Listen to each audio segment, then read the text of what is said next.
ஜெபம் பண்ண கடவோம்.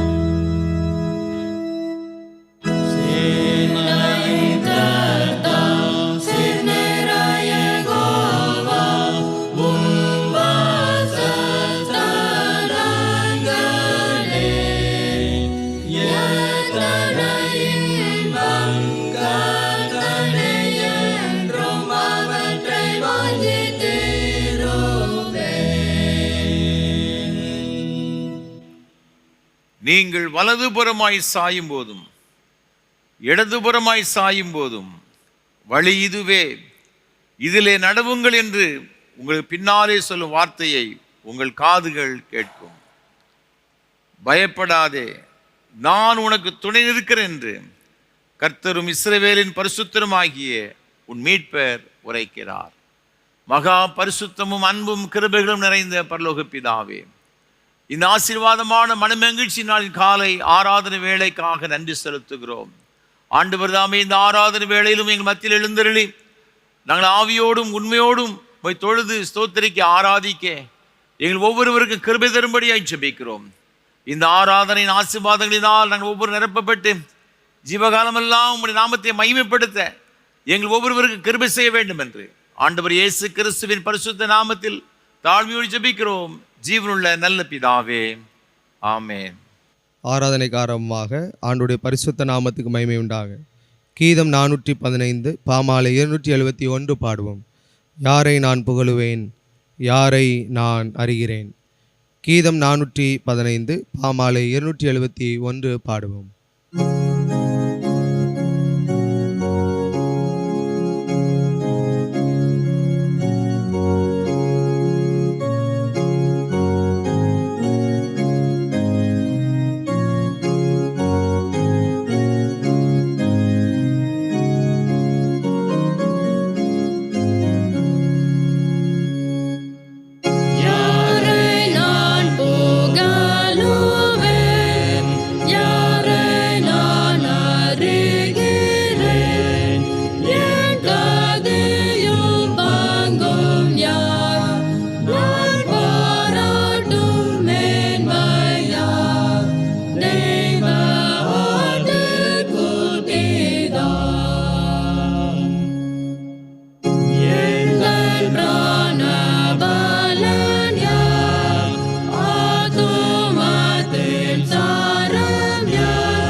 துன்மார்க்கன் தான் செய்த பாவத்தை விட்டு விலகி நியாயத்தையும் நீதியும் செய்வானே ஆகில் அவன் தன் ஆத்துமாவை பிழைக்க பண்ணுவான். உங்கள் வஸ்திரங்களை அல்ல, உங்கள் இருதயங்களை கிழித்து உங்கள் தேவனாகிய கர்த்தரிடத்தில் திரும்புங்கள். அவர் இரக்கமும் மன உருக்கமும் நீடிய சாந்தமும் மிகுந்த கிருபையும் உள்ளவர். அவர் தீங்குக்கு மனஸ்தாபப்படுகிறவராயிருக்கிறார். கர்த்தாவே, என்னை தண்டியும், ஆனாலும் நான் அவமாய் போகாதபடிக்கு உம்முடைய கோபத்தினாலே அல்ல, மட்டாய் தண்டியும். நமக்கு பாவம் இல்லை என்போமானால் நம்மை நாமே வஞ்சிக்கிறவர்களாயிருப்போம். சத்தியம் நமக்குள் இராது. நம்முடைய பாவங்களை நாம் அறிக்கையிட்டால் பாவங்களை நமக்கு மன்னித்து எல்லா அநியாயத்தையும் நீக்கி நம்மை சுத்திகரிப்பதற்கு கர்த்தர் உண்மையும் நீதியுள்ளவராயிருக்கிறார். பிரியமான சகோதர சகோதரிகளே, நம்முடைய பரமபிதாவாகிய சர்வ வல்லமையுள்ள தேவனுடைய அளவில்லாத தயவினாலும் இரக்கத்தினாலும் பாவ மன்னிப்பை பெறுவதற்காக நாம் செய்த பலவிதமான பாவங்களையும் அக்கிரமங்களையும் அவர் சந்நிதியில் மாயமாய் மறைத்து கொள்ளாமல் பணிவும் தாழ்மையும் துக்கமும் கீழ்ப்படிதல் இருதயத்தோடு அறிக்கையிட வேத வசனம் பற்பல வாக்கியங்களில் நம்மை ஏவுகிறது. நாம் எக்காலத்திலும் தேவனுக்கு முன்பாக நம்முடைய பாவங்களை மனத்தாழ்மையாய் அறிக்கையிட வேண்டுவதுமன்றி இந்த திருக்கரங்களினாலே நாம் பெற்றுக்கொண்ட மேன்மையான உபகாரங்களுக்காக சோத்திரம் செலுத்தவும் மிகவும் சிறந்த அவருடைய புகழை பிரஸ்தாபம் பண்ணவும் அவருடைய மகா பரிசுத்த வசனத்தை கேட்கவும் நம்முடைய சரீரத்துக்கும் ஆத்மாவுக்கும் தேவையானவைகளுக்காக வேண்டிக் கொள்ளவும் நாம் கூடி வந்திருக்கிற தருணத்தில் பாவங்களை அறிக்கையிடுவது நமது விசேஷித்த கடமையாயிருக்கிறது. ஆகையால் இங்கே இருக்கிற நீங்கள் யாவரும் சுத்த இருதயத்தோடும் தாழ்ந்த சத்தத்தோடும் பரம கிருபாசன தண்டையில் என்னுடைய கூட சேர்ந்து நான் சொல்லுகிற பிரகாரம் சொல்ல உங்களை வேண்டிக் கொள்ளுகிறேன். ஜெபம் பண்ண கடவோம். பொதுவான பாவரிக்கை ஜெபத்தை யாவரும் சேர்ந்து ஏறெடுப்போம். சர்வ வல்லமை மிகுந்த இரக்கமுள்ள பிதாவே, தப்பிப்போன ஆடுகளைப் போல நாங்கள் உம்முடைய வழிகளை விட்டு வலிவியலைந்து போனோம். எங்கள் இருதயத்தின் யோசனைகளுக்கும் விருப்பங்களுக்கும் மிகவும் இணங்கி நடந்தோம். பரிசுத்த கற்பனைகளுக்கு விரோதமாய் குற்றம் செய்தோம். செய்யத்தக்கவிலை செய்யாமல் செய்யத்தகாதவிலை செய்து வந்தோம். எங்களுக்கு சுகமே இல்லை. ஆனாலும் ஆண்டவரே தேவரீர் எங்கள் கர்த்தராகிய இயேசு கிறிஸ்து மூலமாய் மனதிற்கு அருளிச்செய்த வாக்குத்தத்தின்படியே ரூபாய்க்குள்ள குற்றவாளியாக எங்களுக்கு இறங்கும். தப்பதங்களை அறிக்கெடுக்கிற எங்கள் மேல் பொறுமையாயிரும். பாவத்து நிமித்தம் துக்கப்படுகிற எங்களை சீர்படுத்தும். மிகவும் இரக்கமுள்ள பிதாவே, பரிசுத்த நாமத்துக்கு மகிமை உண்டாகும்படி நாங்கள் இனி தேவ பக்தியும் நீதியும் தெளிந்த புத்தியுள்ளவர்களாய் நடந்து வர இயேசு கிறிஸ்துவின் நிமித்தம் எங்களுக்கு கிருபை செய்தருளும். ஆமேன். நம்முடைய கர்த்தராகிய இயேசு கிறிஸ்துவின் பிதாவாயிருக்கிற சர்வ வல்லமையுள்ள தேவன் பாவியின் மரணத்தை விரும்பாமல் அவன் தன் பாவத்தை விட்டு திரும்பி பிழைப்பதையே விரும்பி பாவத்து நிமித்தம் துக்கப்படுகிற தமது ஜனத்துக்கு பாவ விமோசனத்தை மன்னிப்பையும் கூறி அறிவிக்க தம்முடைய பணிவிடைக்காரருக்கு அதிகாரத்தையும் கட்டளை மகிழ்ச்சி செய்திருக்கிறார். மெய்யாய் மனம் திரும்பி தமது பரிசுத்த சுவிசேஷத்தை உண்மையாய் விசுவாசிக்கிற யாவருக்கும் அவர் பாவங்களை மன்னித்து விமோசனம் செய்கிறார். ஆகையால் கடைசியிலே அவருடைய நித்திய ஆனந்தத்தில் சேரத்தக்கதாக இத்தருணத்தில் நாம் செய்கிறவருக்கு பிரியமாயிருக்கவும் இனி உயிரோடு நாளெல்லாம் ஆசை இல்லாமல் பரிசுத்தமுள்ளவராக நடக்கவும் அவர் நமக்கு மெய்யான மனம் திரும்புதலையும் தம்முடைய பரிசுத்த ஆவியை அருளிச்செய்ய வேண்டும் என்று நம்முடைய கர்த்தராகிய இயேசு கிறிஸ்து மூலமாய் அவரை வேண்டிக் கொள்ள கடவோம். ஆமென். பரமண்டலங்களில் இருக்கிற எங்கள் பிதாவே, உம்முடைய நாமம் பரிசுத்தப்படுவதாக, உம்முடைய ராஜ்யம் வருவதாக, உம்முடைய சித்தம் பரமண்டலத்தில் செய்யப்படுகிறது போல பூமியிலும் செய்யப்படுவதாக. அன்றாட அப்பத்தை எங்களுக்கு தாரும். எங்களுக்கு விரோதமாய் குற்றம் செய்கிறவர்களை மன்னிக்கிறது போல எங்கள் குற்றங்களை எங்களுக்கு மன்னியும். எங்களை சோதனைக்குள் பிரவேசிக்க பண்ணாமல் தீமையிலிருந்து எங்களை ரட்சித்துக் கொள்ளும். ராஜ்யமும் வல்லமையும் மகிமையும் என்னைக்கும் உடையவரே. ஆமென். ஆண்டவரே, எங்கள் உதடுகளை திறந்தருளும்.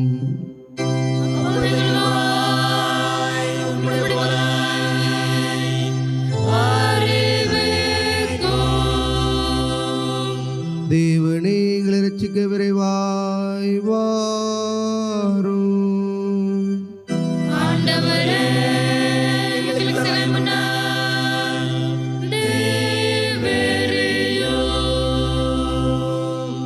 பிதாவுக்கும் குமாரனுக்கும் பரிசுத்தாவிக்கும் மகிமை உண்டாவதாக. ஆதியிலும் இப்பொழுதும் எப்பொழுதுமான சதா காலங்களிலும் உண்டாவதாக.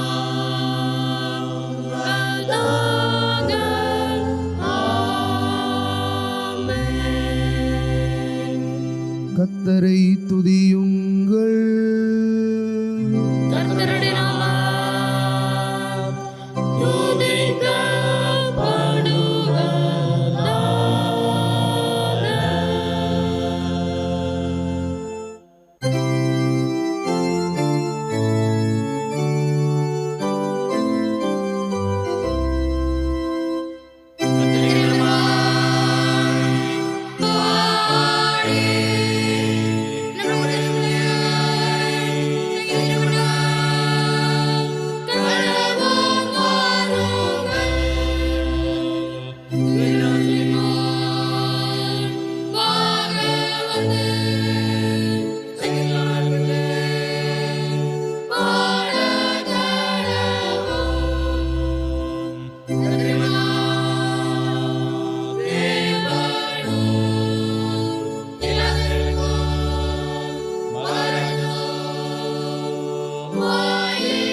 முறைமுறையாக வாசிக்கும்படியாக தெரிந்து கொள்ளப்பட்ட சங்கீதம் 52ஆம் சங்கீதம். 52ஆம் சங்கீதத்தை முறைமுறையாக வாசிப்போம். பலவானே, பொல்லாப்பில் ஏன் பெருமை பாராட்டுகிறாய்? தேவனுடைய கிருபை எந்நாளும் உள்ளது. நீ கேடுகளை செய்ய தமனியாய் கபடு செய்யும் நாவு கிட்டப்பட்ட சவரகந்தத்தை போல இருக்கிறது. நன்மையை பார்க்கிலும் தீமையும் யதார்த்தம் பேசுகிறதை பார்க்கிலும் பொய்யையும் விரும்புகிறாய். கபடமுள்ள நாவே, சங்கரிக்கும் சகவார்த்தைகளையும் நீ விரும்புகிறாய். தேவன் உன்னை என்றென்றைக்கும் இராதபடி அழித்து போடுவார். அவர் உன்னை பிடித்து உன் வாசஸ்தலத்திலிருந்து பிடுங்கி நீ ஜீவனுள்ளோர் தேசத்தில் இராதபடிக்கு உன்னை நிர்மூலமாக்குவார். நீதிமான்கள் அதை கண்டு பயந்து அவனை பார்த்து நகைத்து, இதோ, தேவனை தன் பலனாக எண்ணாமல் தன் செல்வ பெருக்கை நம்பி தன் தீவினையில் பலத்து கொண்ட மனுஷன் இவன்தான் என்பார்கள். நானோ தேவனுடைய ஆலயத்தில் பச்சையான ஒலிவ மரத்தை போல் இருக்கிறேன். தேவனுடைய கிருபையை என்றென்றைக்கும் நம்பி இருக்கிறேன். சேர்ந்து வாசிப்போம். நீரே இதை செய்தீர் என்று உம்மை என்றென்றைக்கும் துதித்து உமது நாமத்திற்கு காத்திருப்பேன். உம்முடைய பரிசுத்தவான்களுக்கு முன்பாக அது நலமாயிருக்கிறது.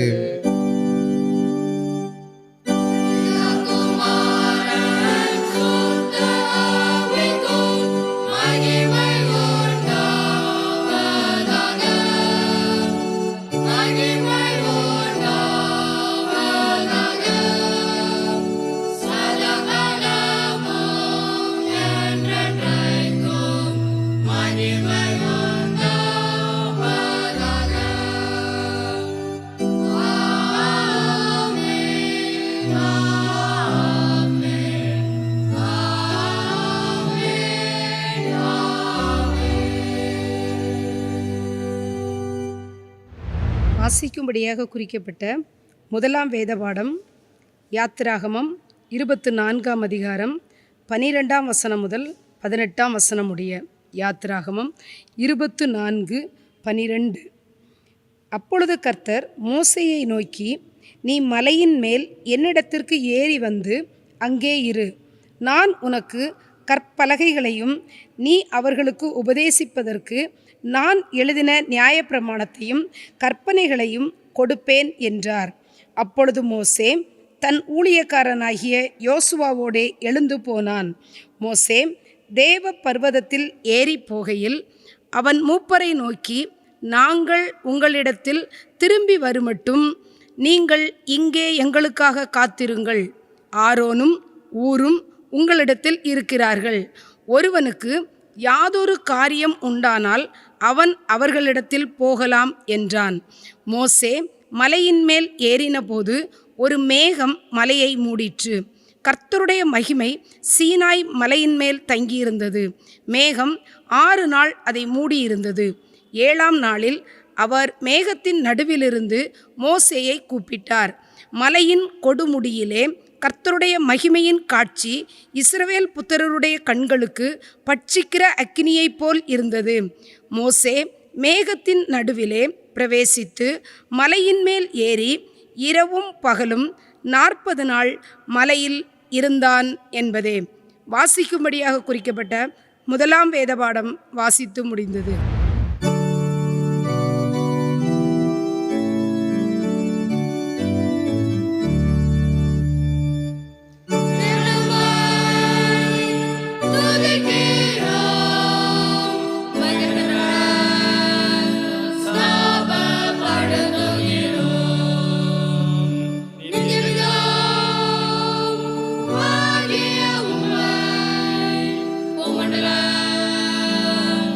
Amen.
பிதாவின் மகிமையிலே தேவனுக்கு வீற்றிருக்கிறீர்.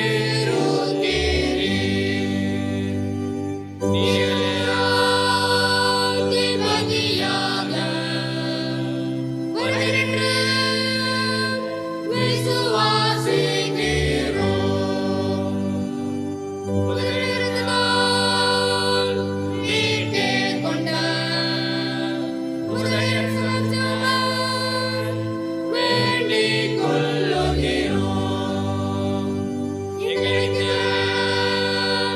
மகிமையிலே உடல் சோழனே சேர்த்துக் கொள்ளும். கர்த்தாவே, முதலிருந்தால் ராஜ்யமே உம்மை சுமந்தால் ஆசீர்வாதியும். அவரை ஆண்டு கொண்டு எங்களிடம் உயர்த்தி அருளும்.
வாசிக்க வேண்டிய இரண்டாம் வேத பாடம் அப்போஸ்தலனாகிய பரிசுத்த யோவான் எழுதின சுவிசேஷம் 15ஆம் அதிகாரம் 1ஆம் வசனம் முதல் 10ஆம் வசனம் வரை. யோவான் 15ஆம் அதிகாரம் 1ஆம் வசனம் முதல். நான் மெய்யான திராட்சை செடி, என் பிதா திராட்சை தோட்டக்காரர். என்னில் கனி கொடாதிருக்கிற கொடி எதுவோ அதை அவர் அறுத்து போடுகிறார். கனி கொடுக்கிற கொடி எதுவோ அது அதிக கனிகளை கொடுக்கும்படி அதை சுத்தம் பண்ணுகிறார். நான் உங்களுக்கு சொன்ன உபதேசத்தினாலே நீங்கள் இப்பொழுதே சுத்தமாக இருக்கிறீர்கள். என்னில் நிலைத்திருங்கள், நானும் உங்களில் நிலைத்திருப்பேன். கொடியானது திராட்சை செடியில் நிலைத்திராவிட்டால் அது தானாக கனி கொடுக்க மாட்டாதது போல நீங்களும் என்னில் நிலைத்திராவிட்டால் கனி கொடுக்க மாட்டீர்கள். நானே திராட்சை செடி, நீங்கள் கொடிகள். ஒருவன் என்னிலும் நான் அவனிலும் நிலைத்திருந்தால் அவன் மிகுந்த கனிகளை கொடுப்பான். என்னை அல்லாமல் உங்களால் ஒன்றும் செய்யக்கூடாது. ஒருவன் என்னில் நிலைத்திராவிட்டால் வெளியே எரியுண்ட கொடியைப் போல அவன் எரியுண்டு உலர்ந்து போவான். அப்படிப்பட்டவைகளை சேர்த்து அக்கினியிலே போடுகிறார்கள், அவைகள் எரிந்து போம். நீங்கள் என்னிலும் என் வார்த்தைகள் உங்களிலும் நிலைத்திருந்தால் நீங்கள் கேட்டுக்கொள்வது எதுவோ அது உங்களுக்கு செய்யப்படும். நீங்கள் மிகுந்த கனிகளை கொடுப்பதினால் என் பிதா மகிமைப்படுவார், எனக்கும் சீசராயிருப்பீர்கள். பிதா என்னில் அன்பாக இருக்கிறது போல நானும் உங்களில் அன்பாக இருக்கிறேன். என்னுடைய அன்பிலே நிலைத்திருங்கள். நான் என் பிதாவின் கற்பனைகளை கைக்கொண்டு அவருடைய அன்பிலே நிலைத்திருக்கிறது போல நீங்களும் என் கற்பனைகளை கைக்கொண்டிருந்தால் என்னுடைய அன்பிலே நிலைத்திருப்பீர்கள் என்பதே வாசிக்க வேண்டிய இரண்டாம் வேத பாடம் வாசித்தாயிற்று.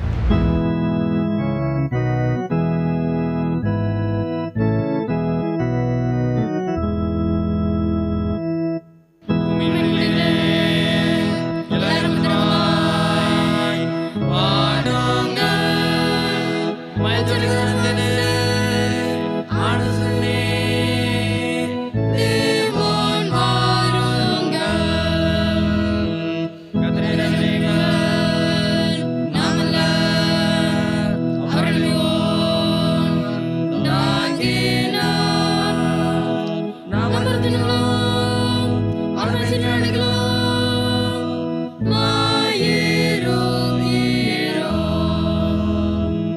அவர் வாசல் விழுதியோடும் அவர் பிரகாரம்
வானத்தையும் பூமியும் படைத்த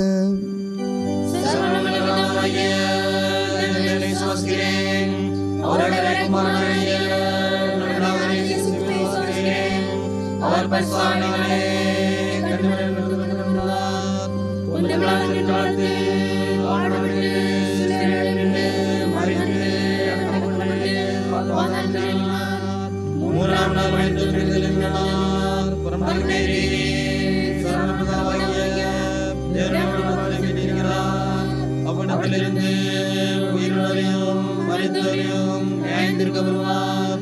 அவர் பரிசுத்தமும் பாவ மன்னிப்பும் சரீர உயிர்த்தலும் நித்திய ஜீவனும் உண்டு விசுவாசிக்கிறேன். ஆமென். கர்த்தர் உங்களோடு இருப்பாராக.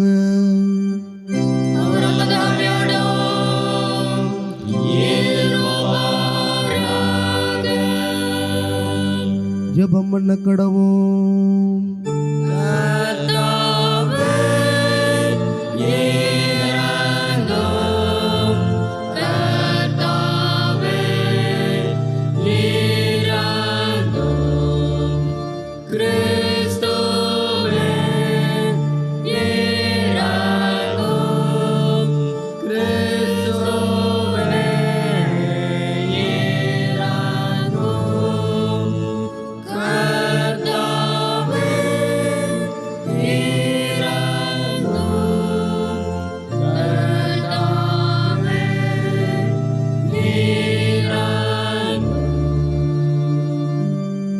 பரமண்டங்களில் இருக்கிற எங்கள் பிதாவே, உம்முடைய நாமம் பரிசுத்தப்படுவதாக, உம்முடைய ராஜ்யம் வருவதாக, உம்முடைய சித்தம் பரமண்டலத்திலே செய்யப்படுவது போல பூமியிலும் செய்யப்படுவதாக. அன்றாடம் எங்களுக்கு தாரும். எங்கள் விரோதமாய் குற்றம் செய்தவர்களுக்கு நாங்கள் மன்னிக்கிறது போல எங்கள் குற்றங்களை மன்னியும். எங்களை சோதனைகளில் பிரவேசிக்கவிடாமல் தீமையிலிருந்து எங்களை விடுவித்தருளும்.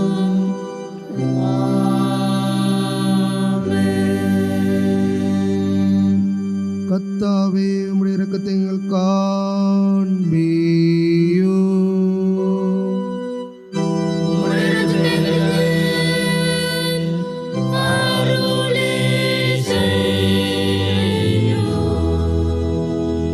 உம்முடைய பணிவுடைக்காரருக்கு நீதியை தருப்பியோ.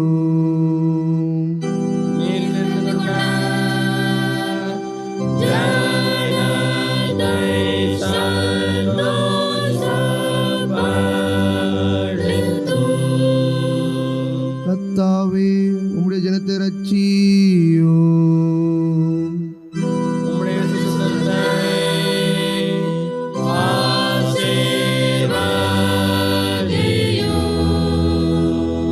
கர்த்தாவே, எங்கள் காலத்து சமாதானத்தை கட்டளையிடோ.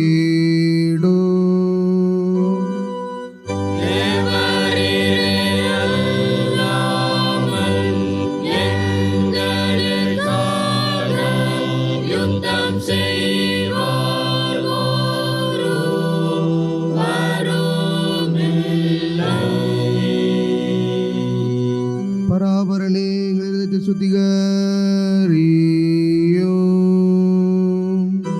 உம்முடைய பரிசுத்தாவியை எங்களிடத்திலிருந்து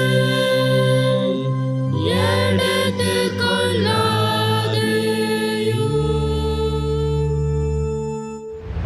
கர்த்தரும் உலக இரட்சகருமான இயேசு கிறிஸ்துவின் ஈடு இணையற்ற நாமத்தினாலே திருநெல்வேலி திருமண்டலம் கல்லடைக்குறிச்சி CSI கிறிஸ்து ஆலயத்தின் சார்பாக இந்த ஆராதனை வேளையிலே கர்த்தரை ஆராதிக்கும்படியாக வந்திருக்கிற உங்கள் அனைவரையும் அன்போடு கூட வாழ்த்துகிறேன், வரவேற்கிறேன். ஆண்டவருடைய கிருபையும் ஆசீர்வாதங்களும் இன்றும் என்றும் சதா காலங்களிலும் உங்களோடு கூட இருப்பதாக. ஒவ்வொரு வாரமும் உங்களோடு கூட சேர்ந்து கர்த்தரை ஆராதிப்பதில் மிகுந்த மகிழ்ச்சி அடைகிறேன். கர்த்தரை துதிக்கிறேன், ஸ்தோத்தரிக்கிறேன். விசேஷமாக இந்த நல்ல வாய்ப்புகளை நமக்கு ஒவ்வொரு வாரமும் தந்து வருகிற நம்முடைய அன்பிற்கும் மரியாதைக்கும் உரிய அருமையான ஐயா சாது சுந்தர் செல்வராஜ் அவர்களுக்காக கர்த்தரை துதிக்கிறேன், ஸ்தோத்தரிக்கிறேன். நம்ம எல்லாரும் ஆண்டவரை ஆராதிக்க வேண்டும், ஆண்டவருடைய ஆசீர்வாதங்களை பெற்றுக்கொள்ள வேண்டும் என்ற ஒரு பெரிய தரிசனத்தோடு வாஞ்சியோடு கூட சாது ஐயா அவர்கள் நமக்கு இந்த வாய்ப்புகளை வழங்கியிருக்கிறார்கள். கர்த்தர் தாமே சாது ஐயா அவர்களையும் அவர் செய்து கொண்டு வருகிற ஏஞ்சல் தொலைக்காட்சி ஊழியங்கள் மற்றும் இயேசு ஊழியங்களை அபரிவிதமாய் ஆசீர்வதிப்பாராக. நம்முடைய தனி ஜெபங்களிலே, குடும்ப ஜெபங்களிலே சாது ஐயா அவர்களுக்காக அவருடைய ஊழியங்களுக்காக ஜெபிப்போம், ஆண்டவருடைய ஆசீர்வாதங்களை பெற்றுக்கொள்வோம். ஒவ்வொரு வாரமும் இதே ஆராதனை வேளை காலை 7 மணிக்கு ஆராதனை வேளை CSI டயசிஸ் என்ற யூடியூப் சேனலும் ஒளிபரப்பு செய்கிறோம். அதை மற்றவர்களுக்கு அறிமுகப்படுத்துங்கள். ஆண்டவருடைய ஆசீர்வாதங்களை பெற்றுக்கொள்ள அன்பு நான் கேட்டுக்கொள்கிறேன். இந்த ஆராதனை வேளை மிகுந்த ஜெபத்தோடும் அதிக பிரயாசத்தோடும் ஒவ்வொரு வாரமும் உங்களுக்கு வழங்கி கொண்டு வருகிறோம். உங்களுடைய ஜெபங்கள் அதிகமாக எங்களுக்கு தேவை. எனக்காக, என்னோடு கூட இந்த ஊழியத்திலே பயன்பட்டு வருகின்ற, இந்த ஊழியங்களை செய்து கொண்டு வருகிற அன்புக்குரிய சகோதர சகோதரிகள் ஒவ்வொருவருக்காகவும் நீங்கள் விசேஷமாக ஜெபிக்கும்படியாக ஒரு மிகுந்த அன்போடு நான் கேட்டுக்கொள்கிறேன். அது மாத்திரமல்ல, இந்த ஆராதனை வேளையை ஒளிப்பதிவு செய்வதற்கு ஏராளமான தேவைகள் உண்டு. உலகத்தின் பல நாடுகள் இருக்கின்ற அருமையான கர்த்தருடைய பிள்ளைகள், விசேஷமாக வயோதிப நிலைமைக்கு அருமையான பிள்ளைகள், ஆலயம் இல்லாத கிராமங்களில் வசித்து கொண்டிருக்கிற பிள்ளைகள் கர்த்தரை ஆராதிப்பதற்கு முடியாமல் இருக்கின்ற சூழ்நிலையிலே இந்த ஆராதனை வேளை மிகவும் ஆசீர்வாதமாக இருக்கிறது என்று கேள்விப்பட்டு கர்த்தரை அதிகமாக நான் துதிக்கிறேன், ஸ்தோத்தரிக்கிறேன். நீங்கள் கொடுக்கின்ற ஆதரவு நிமித்தமாகத்தான் இந்த ஊழியங்களை ஒவ்வொரு வாரமும் நாங்கள் செய்து கொண்டு வருகிறோம். ஆகவே உங்களுடைய ஆதரவு அதிகமாக தேவை. இந்த ஊழியங்களை நீங்கள் மனமு வந்து தாங்கி ஆண்டவருடைய ஆசீர்வாதங்களை பெற்றுக்கொள்ளும்படியாக உங்களை மிகுந்த அன்போடு நான் கேட்டுக்கொள்கிறேன். நிச்சயமாகவே அதனுடைய பலனை இம்மையிலும் மறுமையிலும் ஆயிரமாய் பெற்றுக்கொள்வீர்கள் என்பதில் எந்த விதமான சந்தேகம் கிடையாது. இந்த நாளிலும் கூட இந்த ஆராதனை வேளை தாங்க முன் வந்திருக்கின்ற கோயம்புத்தூரை சார்ந்த எட்னா மத்தியாஸ் அம்மா அவர்களுக்காக ஆண்டவரை துதிக்கிறேன், ஸ்தோத்தரிக்கிறேன். நம்முடைய ஊழியங்களை அதிகமாக நேசிக்கிறவர்கள், நம்முடைய ஊழியங்களுக்காக ஜெபிக்கின்ற ஒரு அருமையான தாயார். தேவனுக்கு கொடுத்த அருமையான பிள்ளைகளுக்காக ஆண்டவர் அதிகமாக துதிக்கிறேன், ஸ்தோத்தரிக்கிறேன். விசேஷமாக இந்த ஆராதனை வேளை அவருடைய அன்பு மகன் காலஞ்சென்ற திரு சார்லஸ் மத்தியாஸ் அவருடைய நினைவாக நமக்கு இதை ஒளிப்பதிவு செய்வதற்கு உதவி செய்திருக்கிறார்கள். கர்த்தர் தாமே இந்த அருமையான குடும்பத்தின் பிள்ளைகளுக்கு எல்லா விதமான ஆறுதல், சமாதானம் எல்லாவற்றையும் கொடுத்து ஆண்டு வழிநடத்துவாராக. விசேஷமாக அவருடைய அன்புக்குரிய மகன் திரு கிறிஸ்டோபர் மத்தியாஸ் அவர்களுக்காக கர்த்தரை துதிக்கிறேன், ஸ்தோத்தரிக்கிறேன். அதே போல் அவருடைய அன்புக்குரிய மகள் திருமதி ஹில்டா மேத்யூ அவர்களுக்காக ஆண்டவர் துதிக்கிறேன், ஸ்தோத்தரிக்கிறேன். அவளுக்கு கொடுத்த அன்பு மகன் கென் மேத்யூ அவர்களுக்காக கர்த்தரை துதிக்கிறேன், ஸ்தோத்தரிக்கிறேன். லண்டனில் வசித்து வருகிற இந்த அருமையான சகோதரனையும் கர்த்தர் அபரிவிதமாய் ஆசீர்வதிப்பாராக. இந்த முழு குடும்பத்திற்கு வேண்டிய எல்லா விதமான கிருபைகளையும் பாதுகாப்பையும் ஆரோக்கியத்தையும் ஆசீர்வாதங்களையும் ஆண்டவர் கொடுத்து வருகிற நாட்கள், மாதங்கள், ஆண்டுகள் முழுவதும் கர்த்தர் இவர்களோடு கூட இருந்து ஆண்டு வழிநடத்தும்படியாக ஆண்டவர் நோக்கி நாம் ஜெபம் செய்வோம். உபாகமம் புஸ்தகம் 31:8 சொல்லுகிறபடியே, கர்த்தர் தாமே உனக்கு முன்பாக போகிறவர், அவர் உன்னோடு இருப்பார், அவர் உன்னை விட்டு விலகுவதும் இல்லை, உன்னை கைவிடுவதும் இல்லை, நீ பயப்படவும் கலங்கமும் வேண்டாம் என்று வேத வசனம் சொல்லுகிறது. இந்த வார்த்தையின்படியே கர்த்தர் அவர்களுக்கு முன்பாக சென்று எல்லாவற்றையும் ஆசீர்வாதமாய் கொடுப்பாராக. தேவ கிருபை இந்த பிள்ளைகளோடு கூட எப்பொழுது இருப்பதாக. அது மாத்திரமல்ல, இந்த ஊழியங்களுக்கு பல வகையில் உதவி செய்கிற உங்கள் எல்லாருக்காகவும் ஆண்டவரை துதிக்கிறேன், ஸ்தோத்தரிக்கிறேன். உங்கள் அனைவரையும் கர்த்தர் ஆசீர்வதித்து உயர்த்துவாராக. தேவ பிரசன்னம் நம்மோடு கூட இருந்து வழிநடத்துவதாக. ஆமேன், ஆமேன். தொடர்ந்து கர்த்தர் நம்மோடு கூட பேசும்படியாக நாம் ஜெபம் செய்வோம். நேசிக்கிற நல்ல தகப்பனே, உம்முடைய திருவார்த்தைகளை கேட்க வந்திருக்கிறோம். எங்களோடு கூட பேசும் ஆண்டவரே. இன்றைக்கு நாங்கள் கேட்கிற வசனங்கள் எங்கள் ஒவ்வொருவருக்கும் ஆசீர்வாதமாக இருக்க ஆண்டவர் அனுகிரகம் செய்வீராக. உம்முடைய வார்த்தையின்படி நடப்பதற்கு எங்கள் இருதயத்தை கர்த்தர் பக்குவப்படுத்தும்படியே ஜெபிக்கிறோம். தாழ்த்து உமது கரத்தில் ஒப்பு கொடுக்கிறோம். எல்லாவற்றையும் பொறுப்பெடுத்து வழிநடத்தும் மீட்பர் இயேசு கிறிஸ்துவின் மூலமாக ஜெபிக்கிறோம் பரிசுத்த பிதாவே, ஆமென். மீண்டும் உங்கள் அனைவரையும் அன்போடு கூட வாழ்த்துகிறேன். இந்த நாளிலும் கூட நம்ம எல்லாருக்கும் ஆசீர்வாதமாக இருக்கும்படியாக நமக்கு கொடுக்கப்பட்டிருக்கின்ற தியான பொருள் செடியும் கொடியும். இந்த தலைப்பின்கள் சிந்திக்கும்படியாக நாம் அழைக்கப்பட்டிருக்கிறோம். இதற்கு ஆதாரமாக தெரிந்து கொண்ட வேத வசனம் நாம் 2வது பாடமாக வாசிக்க கேட்ட வேத பகுதியாகிய பரிசுத்த யோவான் எழுதின நற்செய்தி நூல் 15ஆம் அதிகாரம் 5ஆம் வசனம். நானே திராட்சை செடி, நீங்கள் கொடிகள். ஒருவன் என்னிலும் நான் அவனிலும் நிலைத்திருந்தால் அவன் மிகுந்த கனிகளை கொடுப்பான். என்னை அல்லாமல் உங்களால் ஒன்றும் செய்யக்கூடாது. ஆண்டவராக இருக்கிற இயேசு கிறிஸ்து தம்முடைய சீஷர்களை பார்த்து சொல்லுகிறார், நான் செடி, நீங்கள் கொடிகள். நீங்கள் என்னில் நிலைத்திருக்க வேண்டும். எவ்வாறு ஒரு செடியானது ஒரு செடியோடு கூட ஒரு கொடி நிலைத்திருக்கிறதோ அதே போல செடியாகிய என்னில் நீங்கள் நிலைத்திருக்க வேண்டும் என்று ஆண்டவர் சொல்லுகின்றதை பார்க்கிறோம். இந்த அதிகாரத்தில் வாசித்து பார்க்கும் பொழுது ஆண்டவராக இருக்கிற இயேசு கிறிஸ்து செடி என்று சொல்லப்பட்டிருக்கிறது, திராட்சை செடி. இந்த சீஷர் எல்லாரும் அந்த திராட்சை செடியுடைய கொடிகள் என்று சொல்லப்பட்டிருக்கிறது. பிதாவை குறித்து நாம் வேதத்தில் வாசித்து பார்க்கும் பொழுது 1வது வசனத்தில் இங்கு பிதா திராட்சை தோட்டக்காரர் என்று சொல்லப்பட்டிருக்கிறது. அப்போ ஒரு நல்ல ஒரு திராட்சை தோட்டத்தில் இங்கே ஒரு திராட்சை செடி இருக்கிறது. திராட்சை தோட்டத்தினுடைய எஜமான் ஆண்டவர் பிதாவாகிய தேவன். அந்த திராட்சை தோட்டத்தில் உள்ள திராட்சை செடி ஆண்டவராக இருக்கிற இயேசு கிறிஸ்து. அதில் உள்ள கொடிகள் இங்கே வேதத்தில் சொல்லப்பட்டிருக்கிறது. சீஷர்கள், இன்றைக்கு நீங்களும் நானும் கொடிகளாக இருக்க வேண்டும் என்று வேதத்தில் சொல்லப்பட்டிருக்கு. இந்த கொடியானது திராட்சை செடியோடு கூட இணைந்திருக்கும் பொழுது மாத்திரம்தான் அந்த கொடிக்கு லைஃப் இருக்கிறது. இந்த கொடியை எப்பொழுது செடியை விட்டு நாம் அதை தரித்து நாம் எடுத்து விடுகின்றோமோ, கொடியை தனியாய் பிரித்து விடுவோம் என்று சொன்னால் அந்த கொடிக்கு என்ன செய்ய லைஃப் என்ன செய்து இருக்காது. அதே போல் நம்முடைய வாழ்க்கையில் ஆண்டவரோடு கூட இருந்தால் மாத்திரம்தான், அவரோடு கூட நிலைத்திருந்தால் மாத்திரம்தான் நம்முடைய வாழ்க்கை ஒரு வாழ்க்கையாக அமையும், ஆசீர்வாதமாக இருக்கும் என்பதில் சந்தேகம் கிடையாது. ஏன் இன்றைக்கு இந்த கொடியானது செடியோடு நிலைத்திருக்க வேண்டும்? அதை குறித்து ஆண்டவராக இருக்கிற இயேசு கிறிஸ்து சொல்லுகிற சில காரியங்களை குறித்து நம்மளோடு கூட பகிர்ந்து கொள்ளப் போகிறேன். அது மாத்திரமல்ல, இந்த கொடியானது செடியோடு நிலைத்திருக்கிறது போல இன்றைக்கு நீங்களும் நானும் ஆண்டவரோடு கூட நிலைத்திருப்பதற்கு என்ன செய்ய வேண்டும் என்பதை குறித்தும் இந்த வேத பகுதியிலிருந்து இன்றைக்கு நாம் தியானம் செய்ய போகிறோம். முதலாவது நாம் வேதத்தில் வாசித்து பார்க்கும் பொழுது நாம் ஏன் இந்த கொடியானது செடியோடு கூட இணைக்கப்பட்டிருக்கிறது போல நாம் ஏன் ஆண்டவராக இருக்கிற இயேசு கிறிஸ்துவோடு கூட இணைக்கப்பட்டிருக்க வேண்டும், ஆண்டவரோடு கூட ஆண்டவரிடத்தில் நாம் ஏன் நிலைத்திருக்க வேண்டும் என்பதை குறித்து முதலாவது உங்களோடு கூட பகிர்ந்து கொள்ளப் போகிறேன். இந்த 5ஆம் வசனம் சொல்லுகிறது, நானே திராட்சை செடி, நீங்கள் கொடிகள். ஒருவன் என்னிலும் நான் அவனிலும் நிலைத்திருந்தால் அவன் மிகுந்த கனிகளை கொடுப்பான். என்னை அல்லாமல் உங்களால் ஒன்றும் செய்யக்கூடாது. அப்போ எதற்காக நாம் ஆண்டவரோடு கூட இருக்க வேண்டும், ஆண்டவருக்குள்ளாக நிலைத்திருக்க வேண்டும் என்று சொன்னால் நாம் மிகுந்த கனிகளை கொடுக்கும்படியாக. வசனம் அப்படித்தான் சொல்லுகிறது. கொடியானது செடியோடு நிலைத்திருந்தால் மாத்திரம்தான் கனிகளை கொடுக்க முடியும். 4ஆம் வசனம் அவ்வாறு தான் சொல்லுகிறது, கொடியானது திராட்சை செடியில் நிலைத்திராவிட்டால் அது தானாய் கனி கொடுக்க மாட்டாதது போல நீங்களும் என்னில் நிலைத்திராவிட்டால் கனி கொடுக்க மாட்டீர்கள். அப்போது நம்முடைய வாழ்க்கை கனி கொடுக்கின்ற ஒரு வாழ்க்கை இருக்க வேண்டும் என்று ஆண்டவர் என்ன செய்தார், நாம் எதிர்பார்க்கின்றதை நாம் வேதத்தில் பார்க்கிறோம்.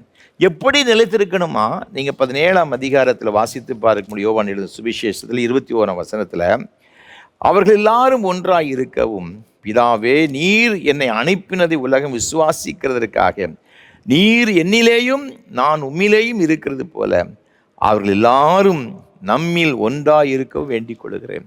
ஆண்டவராக இருக்கிற இயேசு கிறிஸ்து பிதாவோடு கூட ஒன்றாய் இருக்கிறது போல, பிதா ஆண்டவராக இருக்கிற இயேசு கிறிஸ்துவோடு கூட ஒன்றாய் இருக்கிறது போல சீசர்களும் என்னோடு கூட ஒன்றாய் இருக்க வேண்டும் என்று சொல்லி ஜெபிக்கின்றதை பார்க்கிறோம். அன்பான ஆண்டவருடைய பிள்ளைகளே, இன்றைக்கு பிதாவும் இயேசுவும் எவ்வாறு ஒன்றாய் இருக்கிறார்கள், அதே போல இன்றைக்கு நீங்களும் நானும் ஆண்டவரோடு கூட நாம் நிலைத்திருக்க வேண்டும், இணைக்கப்பட்டிருக்க வேண்டும் என்பதாக வேதத்தில் சொல்லப்பட்டது.